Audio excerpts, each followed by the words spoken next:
আল্লাহ রাসূল সাল্লাল্লাহু আলাইহি ওয়াসাল্লাম সাহাবাদেরকে নিয়ে বসা।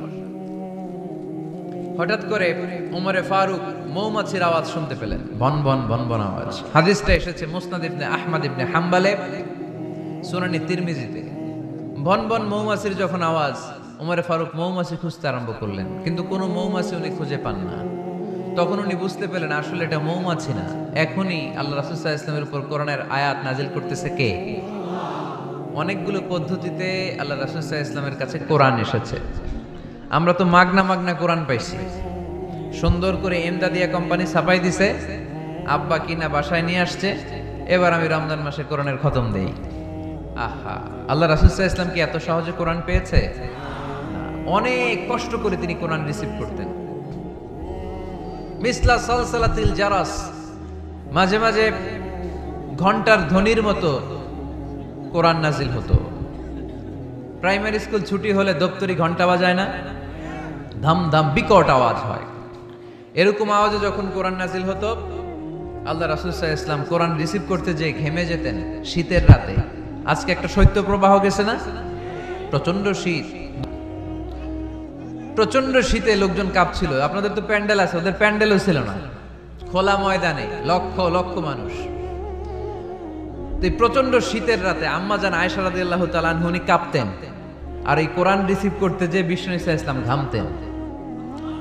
সুবহানাল্লাহ বলতে পারলেন না? এত কঠিন ছিল ওহি রিসিভ করা। ইন্না সানুলকি আলাইকা কাওলান সাকিলা, নবী হে এই কোরআনের বাণীটা অনেক সাকিল, ভারী, এত ভারী। ওটের উপর বসে থাকা অবস্থায় যখন কোরআন নাজিল হতো, তখন রাসূল সাল্লাল্লাহু আলাইহি ওয়াসাল্লাম যে ওটের উপর বসে আছেন, ওটের পা গুলো জমিনে গেড়ে যেত। ঘোড়ার উপর বসে থাকা অবস্থায় কোরআন নাজিল হলে ঘোড়াটা দাঁড়ানো থেকে বসে যেত। মাঝে মাঝে সাহাবাদের গায়ে হেলান দিয়ে পায়ের মধ্যে মাথা রেখে রাসূল সাল্লাল্লাহু আলাইহি ওয়াসাল্লাম শুয়ে থাকতেন। এক সাহাবীর পায়ে মাথা রেখে আল্লাহ রাসূল সাল্লাল্লাহু আলাইহি ওয়াসাল্লাম শুয়ে আছেন, তিনি টেরই পাচ্ছেন না। হঠাৎ করে কোরআনের আয়াত নাজিল হতে লাগলো।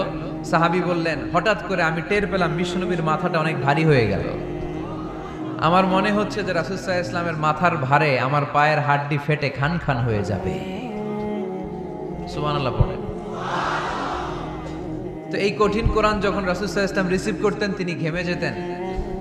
আবার মাঝে মাঝে সাইয়েদনা জিবরাইল আলাইহিস সালাম সরাসরি ওনার সূরাতে আসতেন কোরআন নিয়ে। হেরা পর্বতে আর সিদরাতুল মুনতাহায়, এই দুই জায়গায় আল্লাহ রাসূল সাল্লাল্লাহু আলাইহি ওয়াসাল্লাম সাইয়েদনা জিবরাইল আলাইহিস সালামের মূল আকৃতিতে ওনাকে দেখতে পেয়েছিলেন। মাঝে মাঝে স্বপ্ন যুগে আসতো এই ওহী, পর্দার আড়াল থেকে মেরাজের রাতে তিনি পেয়েছেন ওহী। মাঝে মাঝে ইউলকা ফি কুলুবি রাসূলিল্লাহ, আল্লাহ রাসূল সাল্লাল্লাহু আলাইহি ওয়াসাল্লামের অন্তরে ওহী ঢেলে দেয়া হতো।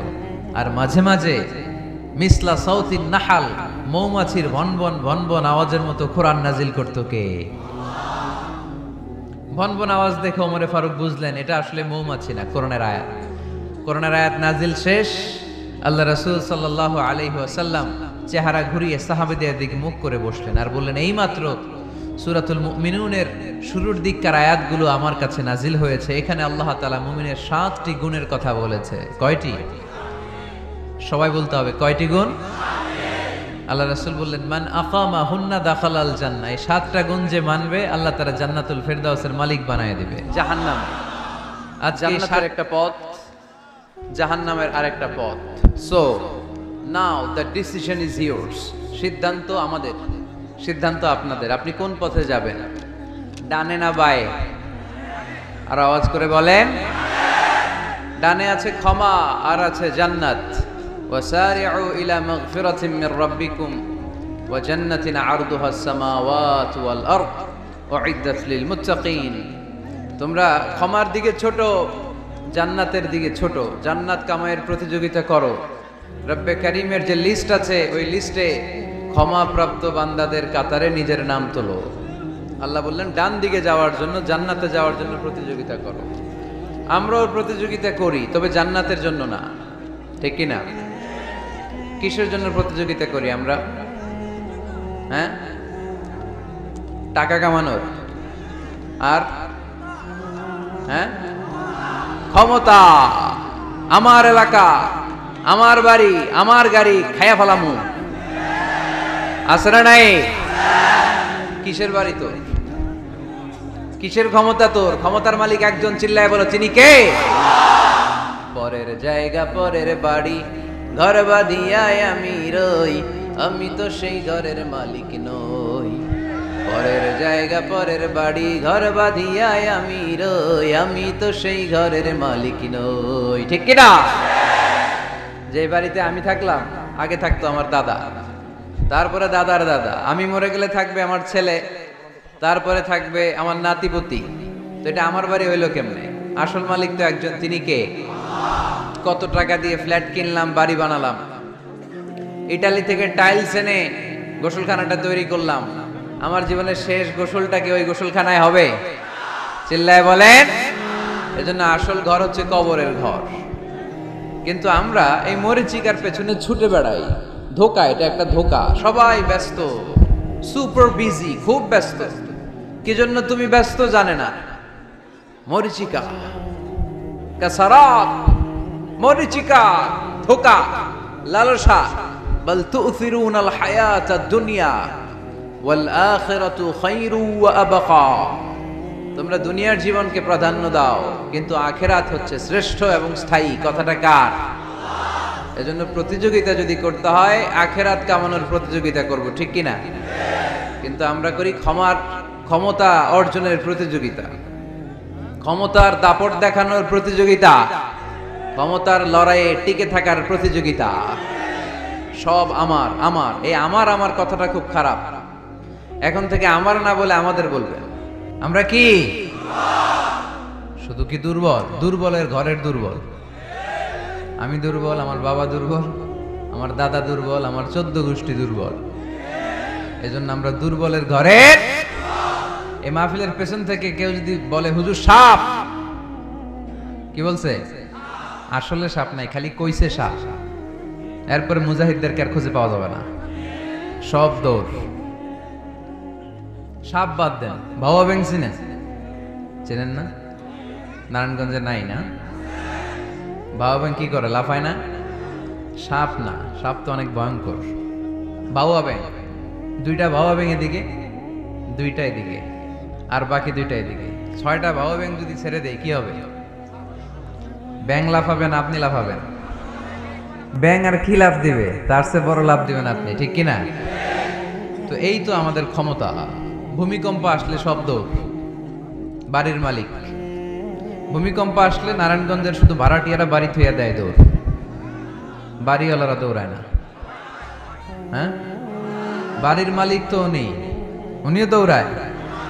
ভাড়াটিয়াও দৌড়, বাড়িওয়ালাও দৌড়, সরকারও দৌড়, জনগণও দৌড়। চিল্লায় বলো ঠিক কিনা? খুলিকাল ইনসানু দাঈফা। দুর্বল আমরা, দুর্বলের ঘরের দুর্বল। এজন্য আমরা যেন অহংকার প্রদর্শন না করি। অহংকার আল্লাহর চাদর, আল্লাহর চাদর ধরে যেন আমরা না টানি। আমরা যেন বিনয়ী হই, মুতাওয়াদি। কানা রাসূলুল্লাহ সাল্লাল্লাহু আলাইহি ওয়াসাল্লাম মুতাওয়াদিআন জিদ্দান। অত্যন্ত বিনয়ী ছিলেন আল্লাহ রাসূল সাল্লাল্লাহু আলাইহি ওয়াসাল্লাম। কখনো অহংকার দেখাতেন না, কখনো অহংকার প্রদর্শন করতেন না। অহংকার করা হচ্ছে শয়তানের খাসলাত, ঠিক কিনা? খালাকতানি মিন নার ওয়া খালাকতাহু মিন তিন। সে লজিক খাটাইছে আল্লাহর সাথে। আল্লাহর সাথে লজিক খাটানো যাবে? আল্লাহ বললেন সেজদা দাও, আদমকে সেজদা দাও, সব ফেরেশতারা সেজদা দিল। শয়তান যুক্তি খাটালো, খালাকতানি মিন নার, আল্লাহ তুমি আমাকে তৈরি করেছো আগুন থেকে, ওয়া খালাকতাহু মিন তিন, আদমকে তৈরি করেছো মাটি থেকে। মাটির বৈশিষ্ট্য রেখে দিলে নিচে টপাস করে পড়ে, আর আগুন জ্বালিয়ে দিলে উপরে দাউ দাউ করে উপরে উঠে যায়। তো যেটা ঊর্ধ্বগামী, এটা নিম্নগামীকে কখনো সেজদা করতে পারে না। এই লজিক খাটাই আসে শেষ, ওর দুনিয়াও শেষ, আখিরাতও শেষ। আল্লাহর আদেশের ক্ষেত্রে কোনো লজিক নাই। সামি'না ওয়া আতা'না, শুনলাম মানলাম। আল্লাহ আদেশ করেছে, এই আদেশের উপরেই থাকতে হবে। বরকত আছে না নাই? এজন্য আমরা খুঁজছে বাংলাদেশ। তোমার দেহে এখন অনেক শক্তি, উচ্ছ্বাস, এটাকে ইসলামের পক্ষে কাজে লাগাতে হবে। এটা আজে বাজে কাজে, মাদকের পেছনে দৌড়াদৌড়ি করে, অপরাজনীতির পেছনে দৌড়াদৌড়ি করে, মারামারি এগুলোর পেছনে দৌড়াদৌড়ি করে, সন্ত্রাস, জঙ্গিবাদ, টেন্ডারবাজি, চাঁদাবাজি এগুলোর পেছনে দৌড়াদৌড়ি করে সময় নষ্ট করা যাবে? এদিকে কি দেখা যায় না?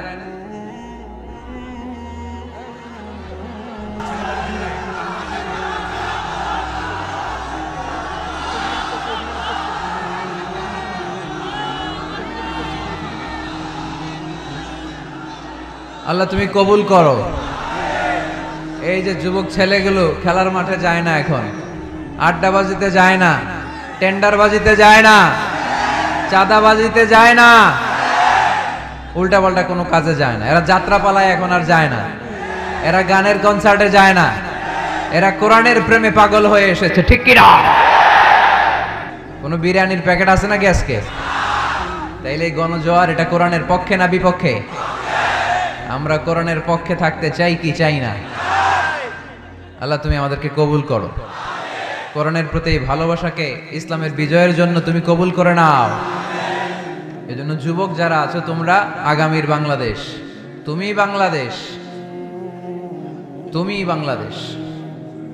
10 বছর 20 বছর এমন ভাবে আমরা বাংলাদেশের জন্য কাজ করব যাতে গোটা বিশ্ব বাংলাদেশের নাম শুনলে এটা একটা সমৃদ্ধ দেশ, সুখী দেশ, একটা মডেল কান্ট্রি, এই হিসেবে যেন বাংলাদেশকে এক্সাম্পল দিতে পারে, ঠিক কিনা? সেজন্য তোমাদেরকে কাজ করতে হবে খুব বেশি। অলসতা করা যাবে? কাজে কোনো লজ্জা নেই, লজ্জা হচ্ছে অলসতায়। Never underestimate any job. কোনো চাকরি, কোনো ব্যবসাকে ছোট চোখে দেখবে না, whether it small or big. ছোট চাকরি হোক, ছোট ব্যবসা হোক, আমরা করব। আমরা স্বাবলম্বী হতে চাই, নিজের পায়ে দাঁড়াতে চাই, আমরা আত্মমর্যাদা সম্পন্ন মুসলিম হতে চাই, ঠিক কিনা? কেইছে এখানে লোকজন অনেক বেশি হয়ে গেছে, দাঁড়ানোর জায়গা নাই। প্রতি রাতের ঘটনা। প্রিয় ভাইরা, কি হয়েছে? কি হয়েছে? প্রজেক্টর আছে, প্রজেক্টর আছে। এই সাউন্ড বক্স এখন নামাইতে গেলে অনেক সময় লাগবে। একটু দেখো ক্যামেরাওয়ালা ভাইদের প্রতি একটু এহসান করো। এখানে যদি 1 লক্ষ লোক হয়, কালকে 20 লক্ষ লোক এই কথাগুলো শুনবে। এই নারায়ণগঞ্জের যুবক ভাইদের উসিলায় কোটি মানুষ কোরআনের পথে আসুক, আমরা চাই কি চাই না? আমরা কোরআনের জন্য সব করতে পারি, সব বিলিয়ে দিতে পারি। আজকের এই 1 ঘন্টার কষ্ট আমাদের কাছে কোনো কষ্টই না, তাই না? মাশাআল্লাহ, মাশাআল্লাহ, এই তো চমৎকার। বেশি নাড়াচাড়া করো না, বেশি নাড়াচাড়া করা যাবে না। আস্তে করে রেখে চুপ করে বসে যাও, চুপ করে বসে যাও। এই তো ছেলেপেলেরা অনেক ভদ্র, ঠিক আছে, আওয়াজ হবে না। জায়গা না পেলে দাঁড়িয়ে শোনো। বলছিলাম যুবকরা হচ্ছে আগামীর বাংলাদেশ। কাজকে ছোট করা যাবে না। যে কোনো কাজ পেলেই করা শুরু করতে হবে। নতুন চাকরি পেলে, নতুন ব্যবসা পেলে এরপরে ধরবা, কিন্তু বাবুগিরি দেখিয়ে অলসতা করে বসে থাকা যাবে। কাজ ছোট হোক বা বড় হোক, বরকত দেয় কে? যেটাই করি না কেন, কাজ যেন সুন্দর হয়, কাজটা যেন এক্সাম্পল স্থাপন করার মতো হয়, তাহলে ওই কাজে বরকত দিবে কে? মাইক অপারেটর কে? আরেকটু স্ট্রং করতে হবে, আরেকটু স্ট্রং করো। ঠিক আছে, আমি বলছি, আল্লাহ রাসূল সাল্লাল্লাহু আলাইহি ওয়াসাল্লাম যখন তোমাদের মতো যুবক, তিনি কি অলস ছিলেন? মা বাআসাল্লাহু নাবিয়ান ইল্লা রাআল গানাম। এই পৃথিবীতে এমন কোন নবী ছিল না যেই নবীরা ছাগল চড়ায় নাই। সুবহানাল্লাহ বলবা না? ছাগল চড়িয়েছেন আমার প্রিয় নবী মুহাম্মদ সাল্লাল্লাহু আলাইহি ওয়াসাল্লাম। মরুভূমিতে তিনি ছাগল চড়াতেন অল্প কিছু পারিশ্রমিকের বিনিময়ে। সাহাবারা বললেন, ইয়া রাসূলুল্লাহ, সব নবী ছাগল চড়িয়েছে বুঝলাম, আপনিও? আল্লাহ রাসূল বললেন, হ্যাঁ আমিও কুনতু আরাআহা আলা কারারিফি আহলি মক্কা। মক্কাবাসীদের দেয়া অল্প কিছু পারিশ্রমিকের বিনিময়ে মক্কা শহরে আমি নিজেও ছাগল চড়িয়েছি। কাজকে ডিফারেন্সিয়েট করে নাই, ছোট বড় না, কাজ যেটা পাও করতে হবে। কাজ করে খাওয়ার মধ্যে কোনো লজ্জা নেই, আছে শুধু সম্মান, ঠিক কি না? সাউন্ড তো আরো খারাপ হয়ে গেল মনে হয়। এরকম কেন? একটা স্ট্রং এবং clean, strong and clean sound দাও। আসো ঠিক করো। তো এই জন্য যুবক যারা আছো, তোমরা আগামীর বাংলাদেশ। আল্লাহ রাসূল সাল্লাল্লাহু আলাইহি ওয়াসাল্লাম যুবক বয়সে একটা সংগঠন করেছিলেন, নাম হচ্ছে কি নাম? আরবিতে এটাকে বলে হালাফুল ফুদুল। হালাফ মানে শপথ, ফুদুল মানে ভালো কাজ, ভালো কাজের শপথ। আমরা কি পারি না অলিতে গলিতে এরকম হিলফুল ফুজুলের মতো ইসলামিক ক্লাব গড়ে তোলা? পারবো না আমরা? এগুলোর উদ্যোগে আজকে যেরকম যুব সংগঠন ও এলাকাবাসীর যৌথ উদ্যোগে প্রোগ্রাম, এরকম সুন্দর সুন্দর প্রোগ্রাম করতে হবে। শুধু আউটডোর না, এখন থেকে ইনডোর প্রোগ্রাম করার দরকার আছে না নাই? আমাদের দেশে কমিউনিটি সেন্টারে শুধু বিয়ে আর সুন্নতে খাতনা, গোটা বিশ্বে কমিউনিটি সেন্টারগুলোতে কমিউনিটির বড় বড় প্রোগ্রাম করার জন্য তারা অ্যারেঞ্জ করে। কমিউনিটি সেন্টারগুলোতে সেখানে ইনডোর প্রোগ্রাম করতে হবে। প্রতি মাসে ভালো ভালো স্কলারদেরকে এনে, ইনফ্লুয়েন্সিয়াল স্পিকারদেরকে এনে যুবকদেরকে মোটিভেট রাখার দরকার আছে না নাই? কারণ যুবকরাই আগামীর বাংলাদেশ। আল্লাহ রাসূল সাল্লাল্লাহু আলাইহি ওয়াসাল্লাম প্রতিজ্ঞা করালেন যে এই হিলফুল ফুজুলের শপথ হচ্ছে মক্কায় চাঁদাবাজি টেন্ডারবাজি চলবে না, দুর্বলের উপর সবলের কোনো অত্যাচার চলবে না। তো এরকম হিলফুল ফুজুল থাকার দরকার আছে না নাই? আল্লাহ গান শোনা ছেড়ে দিছো? মাশাআল্লাহ, আল্লাহ তুমি কবুল করো। এটা অনেক ভালো কথা যে আমরা আজে বাজে কাজে আর সময় নষ্ট করি না। ইন্টারনেট ইউজ করলেও এটা কোরআনের কাজেই লাগাই, ঠিক কি না? তো ওয়াজ কিন্তু ইউটিউবেও শোনা যায়, কিন্তু এখানে আমরা এসেছি একটা স্পিরিট নিয়ে যাব। সরাসরি কথা শোনার আর বলার মধ্যে একটা তাসির প্রভাব আছে না নাই? তো এজন্য বিশ্বাসীদের যে 7টা গুণাবলী, আজকে এগুলো আমরা জেনে যাব যাতে করে আমরা মানতে পারি, পালন করতে পারি, ঠিক কি না? সূরাটার নাম হচ্ছে সূরাতুল মুমিনুন। সূরার নাম কি?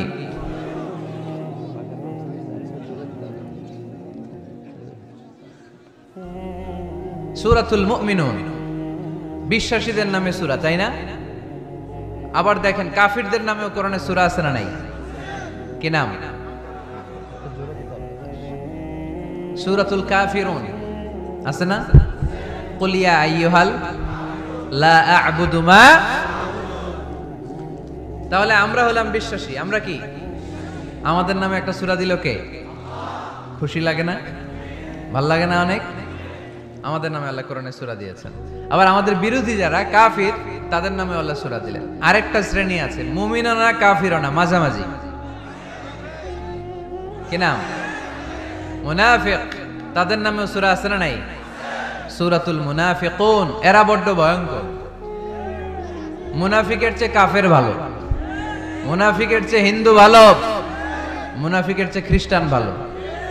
কারণ কেউ যদি কাফের হয়, আমরা জানি ও কাফের, ও ইসলামের শত্রু, এটা জানি, ওর ব্যাপারে সচেতন। কিন্তু মুনাফিক, সে বলে মুসলিম কিন্তু ভিতরে ভিতরে মুনাফিক। ঝামেলা আছে না নাই? ভিতরে এক বাইরে আরেক, তার নাম মুনাফিক। ভিতরে এক বাইরে আরেক, তার নাম ডবল স্ট্যান্ডার্ড মেনটেন করে। দুমুখ সাপ, এদিকেও আছে ওদিকেও আছে, এদিকেও যায় ওদিকেও যায়, এদিকেও নাই ওদিকেও নাই। নেহি এদার নেহি ওদার, তার মিয়ান মে সাদার বাদার আছে না? উপর দিয়ে ফিটফাট, ভিতর দিয়ে সদরঘাট। উপর মে পাক সাফ, আন্দার মে খালাত মালাত। উপরে অনেক পাক সাফ, ভিতরে ঝামেলা। এরা মুনাফিক। যেদিকে বৃষ্টি এদিকে ছাতা ধরে, যখন যার কাছে টাকা পয়সা আছে তারে তেল মারে। আছে না নাই? আমরা মুনাফিক হতে চাই? আমরা মুমিন হতে চাই কি চাই না? মুমিন হয় কখন? যখন তার বিশ্বাস থাকে, ঠিক কি না? আল্লাহ বিশ্বাস, আখিরাতে বিশ্বাস। এই বিশ্বাসটা কিন্তু অনেক দামি। টাকা দিয়ে বিশ্বাস কিনা যায় না।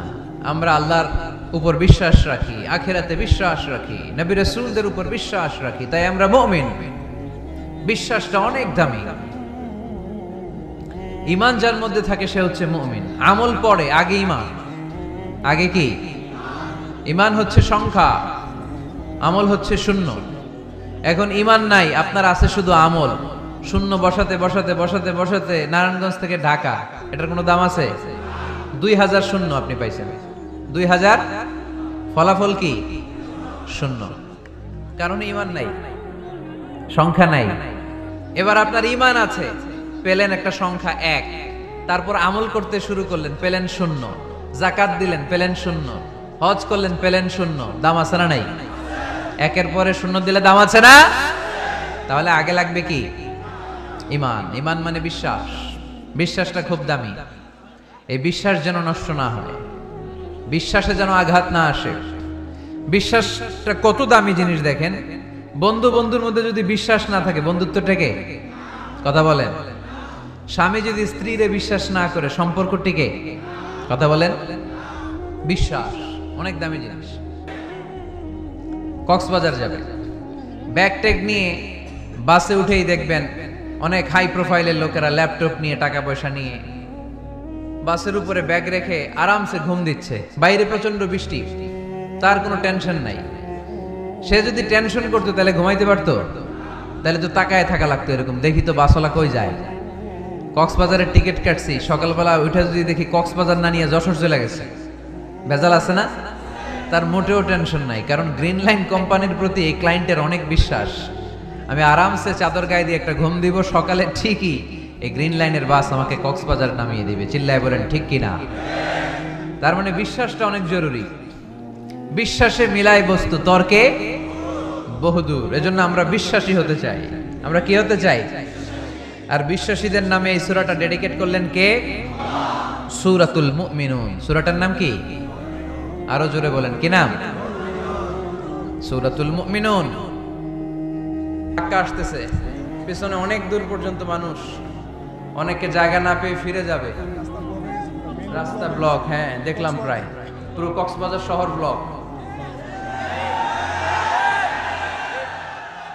এই গণজোয়ার ইসলামে, ঠিক কিনা? এই জনস্রোত কোরআনের। ভালো লাগে আপনাদের?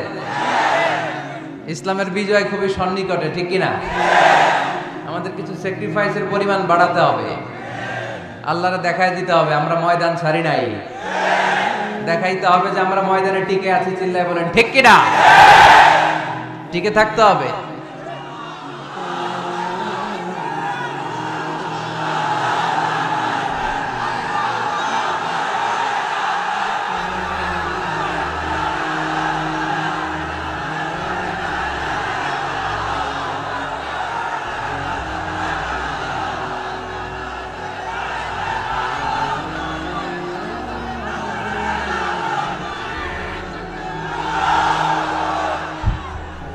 আল্লাহ তুমি কবুল করো। ইসলামের জন্য আমাদের যে এই ভালোবাসা, এই আবেগ, এই উচ্ছ্বাস, এই গণজোয়ার, এই জনস্রোত, এই সবগুলোকে আল্লাহ তুমি ইসলামের বিজয়ের জন্য কবুল করে নাও। এই কাজে আমাদের ইখলাসকে তুমি আরো বাড়িয়ে দাও। আমরা যেন ইসলামকে একটা বিজয়ী শক্তি হিসেবে দেখে যেতে পারি, তুমি তৌফিক দাও। পৃথিবীর কোনো লেখক বই লেখার পরে এরকম বলছে নাকি আমার বইয়ে কোনো ভুল নাই, এটার মধ্যে কোনো ইনকনসিস্টেন্সি নাই, কোনো অসঙ্গতি নাই, পারলে ভুল ধরে দেখাও? বলে? পৃথিবীর লেখকরা এগুলো বলে না। পৃথিবীর লেখকরা বলে আমি মানুষ, আর মানুষ হচ্ছে দুর্বল, দুর্বলের ঘরের দুর্বল, ঠিক কিনা? সো আমার এই দুর্বলতার কারণে, জ্ঞানের দুর্বলতা, চিন্তার দুর্বলতা, এগুলোর কারণে আমার বইতে ভুল টুল হয়ে যেতে পারে। পারলে আমাকে সংশোধন করে দিবেন, পরবর্তী সংস্করণে আমি ঠিক করে নিব, এরকম বলে না? সব লেখকরা বইয়ের পেছনে এটা বলে দেয়, কিন্তু এই বইটা ভিন্ন। কারণ এই বইটা দুনিয়ার কোনো লেখকের লেখা বই নয়। এই বইটা পাঠিয়েছে কে? আল্লাহ। এজন্য এই বইতে কোনো ভুল নাই, কোনো সন্দেহ নাই, কোনো সংশয় নাই। এই বইটা আলোর পথ দেখায়। এই বইটা পড়লে একজন মানুষ মানুষের মতো মানুষ হয়। কোরআন এসেছে আমাদেরকে মানুষের মতো মানুষ বানাতে। কি বানাতে? মানুষ। বাড়ছে জনসংখ্যা, কমছে মানুষ। বাড়ছে কি, কমছে কি? তার মানে খালি চোখে যা দেখা যায় এগুলো সব মানুষ না, এগুলো কি? জনসংখ্যা। মানুষের সংখ্যা বড্ড কম। মানুষ বানানোর জন্য এসেছে কোরআন। গরুর পেট থেকে বেরোলে ওটা গরু হয়ে যায়, ছাগলের পেট থেকে বেরোলে ওটা ছাগল হয়ে যায়, মুরগির পেট থেকে বেরোলেই ওটা মুরগি হয়ে যায়। কিন্তু মানুষের পেট থেকে বেরোলেই ওটা মানুষ হয় না, ওটার মানুষ বানাইতে হয়। আমরা যদি আমাদের ছেলে মেয়েদেরকে এই কোরআনটা শিখাই, এই কোরআনের আলোকে যদি তাদেরকে আলোকিত করি, তারা মানুষের মতো মানুষ হবে। কিসের মতো মানুষ? তাহলে এই কথাটা খেয়াল রাখবেন, মুখস্থ রাখবেন, সাথে করে বাড়িতে নিয়ে যাবেন এবং সবাইকে বলবেন যে কোরআন পড়লে মানুষের মতো মানুষ হওয়া যায়, ঠিক কিনা? এই কোরআন যারা পড়ে, কোরআন যারা বুঝে, কোরআন যারা মানে, কোরআনের শিক্ষা যারা অন্তরে লালন করে, তারা কখনো মিথ্যা বলে না, এরা চুরি করে না, এরা কখনো টেন্ডারবাজি করে না, এরা কোনোদিন চাঁদাবাজি করে না, এরা কখনো সিগনেচার দিয়ে দেশের টাকা বিদেশে পাঠায় না। এরা কোনোদিন 43 লক্ষ টাকা দিয়ে পর্দা কিনে না, ঠিক কিনা? কিনে এরা ক্যাসিনোর ব্যবসা করে, এরা জুয়া খেলে, চাঁদাবাজি করে। কোরআন পড়লে সে মানুষের মতো মানুষ হয়, আলোকিত মানুষ হয়। এজন্য কোরআনকে যেন আমরা বন্ধু বানাই, কোরআনকে যেন আমরা সঙ্গী বানাই, কোরআনকে যেন আমরা সাথী বানাই। কারণ কোরআন আমাদেরকে সঠিক জীবন দর্শন শিক্ষা দেয়, সঠিক লাইফস্টাইল শিক্ষা দেয়, সঠিক দৃষ্টিভঙ্গি শিক্ষা দেয়। দৃষ্টিভঙ্গিটা খুব জরুরি, ভিউ পয়েন্টস। এজন্য বলা হয় দৃষ্টিভঙ্গি বদলান, জীবন বদলে যাবে, তাই না? দৃষ্টিভঙ্গির পরিবর্তনটা অনেক বড় বিষয়। একই জিনিস থেকে একই জিনিস, the same thing, someone take the positive news and some other they take the negative issue. একই জিনিস কেউ দেখে পজিটিভ, কেউ দেখে নেগেটিভ। একটা বোতলের মধ্যে যদি অর্ধেক পানি থাকে, একজন বলবে, আমি যদি বলি এখানে কি দেখতে পাচ্ছেন, একজন বলবে আমি দেখতে পাচ্ছি এই বোতলের অর্ধেক খালি, অর্ধেক উনি খালিটা দেখছে। আবার আরেকজন বলবে আমি দেখতে পেয়েছি এটার বোতলের অর্ধেক পানি ভর্তি। দুইজনেরটাই ঠিক, তাই না? একজন দেখেছে পজিটিভলি, আরেকজন দেখেছে নেগেটিভলি। যে সবসময় নেগেটিভ চিন্তা করে ও খালিটা দেখছে, বোতলের অর্ধেক খালি, ও খালিটা দেখছে, নিচেটা খেয়াল করে নাই। আর যে অলওয়েজ পজিটিভ, ও নিচে যে পানি আছে ওইটা দেখছে। আমরা পজিটিভলি চিন্তা করব, come back positive, not go back to negative. নেগেটিভের দিকে যেও না, পজিটিভের দিকে আসো। আল্লাহর হাবিব সাল্লাল্লাহু আলাইহি ওয়াসাল্লাম সব সময় অলওয়েজ হি ওয়াজ positive, very positive, optimistic, pessimistic ছিলেন না। যে কোনো পরিস্থিতিতে তিনি পজিটিভ দিকগুলো খেয়াল করতেন। কখনো আল্লাহর হাবিব সাল্লাল্লাহু আলাইহি ওয়াসাল্লাম নেগেটিভ জিনিসের দিকে খেয়াল করতেন না। আল্লাহর হাবিব সাল্লাল্লাহু আলাইহি ওয়াসাল্লাম একজন একটা লাশকে দেখে তিনি দাঁড়িয়ে গেলেন। সাহাবারা বলল, ইয়া রাসূলুল্লাহ ইন্নাহু ইয়াহুদি, এটা ইহুদির লাশ। কার লাশ? ইহুদির লাশ। আপনি দাঁড়ালেন যে? আল্লাহর হাবিব সাল্লাল্লাহু আলাইহি ওয়াসাল্লাম বললেন, আওয়ালাইসাত নাফসান, এটা কি মানুষ না? এটা হোক না ইহুদি, হোক না নাস্তিক আর আস্তিক, আমি তো মানুষ কনসিডার করে দাঁড়িয়েছি। তার মানে আল্লাহর হাবিব সাল্লাল্লাহু আলাইহি ওয়াসাল্লাম কনসিডার করেন না এটা মুসলমান না খ্রিস্টান, এটা আস্তিক না নাস্তিক, এটা বৌদ্ধ না নাসারা, না, এগুলো দেখেননি। আল্লাহর হাবিব দেখেছেন সে মানুষ। ওয়ালাকাদ কাররামনা বানি আদম, আল্লাহ বলেননি ওয়ালাকাদ কাররামনাল মুসলিমিন, ওয়ালাকাদ কাররামনাল মুত্তাকিন, ওয়ালাকাদ কাররামনাল মুসাল্লিন। আল্লাহ বলেন না আমি মুসল্লিদেরকে সম্মানিত করেছি, আল্লাহ বলেননি আমি মুমিনদেরকে সম্মানিত করেছি, আল্লাহ বলেননি আমি মুত্তাকিদেরকে সম্মানিত করেছি, আল্লাহ বলেছেন আমি মানুষকে সম্মানিত করেছি। আল্লাহর হাবিব সাল্লাল্লাহু আলাইহি ওয়াসাল্লাম এটাকে মানুষ হিসেবে কনসিডার করে দাঁড়িয়ে গিয়েছেন। আওয়াজ করে পড়েন আল্লাহু আকবার। এজন্য আমরা যেন মানুষকে আগে মানুষ হিসেবে দেখি। আমরা দেখার পরেই ভাগ করে ফেলি, ভাই আপনি কোন পীরের মুরিদ, ভাই আপনি কোন দল করেন, ভাই আপনি কোন পার্টির লোক। সে যে মানুষ, সে যে আমার ভাই, তার আসল পরিচয় যে সে মুসলমান, আমাদের সবার পরিচয় যে মুসলমান, এটা আমরা ভুলে যাই। আমরা ভাগ করি, পিস পিস করি। এই বেয়াদবগুলোর আল্লাহ পিস পিস করে ফেলবে। তুমি ভাগ করতে আসছো দুনিয়াতে, আল্লাহর হাবিব আসছে মিশাইতে, মিলিয়ে দিতে এসেছেন তিনি। সহিহ বুখারীতে হাদিসের চ্যাপ্টারে একটা চ্যাপ্টার আছে, ইযহাবু বিনা নুসলিহ বাইনাহুম, আমাকে নিয়ে চলো আমি মিলায়া দিব। চ্যাপ্টারের নাম ইযহাবু বিনা, আমাকে নিয়ে চলো না আমি ওদের মধ্যে মিলায়া দিব। আল্লাহর হাবিব সাল্লাল্লাহু আলাইহি ওয়াসাল্লাম ঝগড়া দেখলেই এই কথাটা শোনায় দিতেন, আরে আমি আছি তো, আমাকে নিয়ে চলো আমি মিলায়া দেব।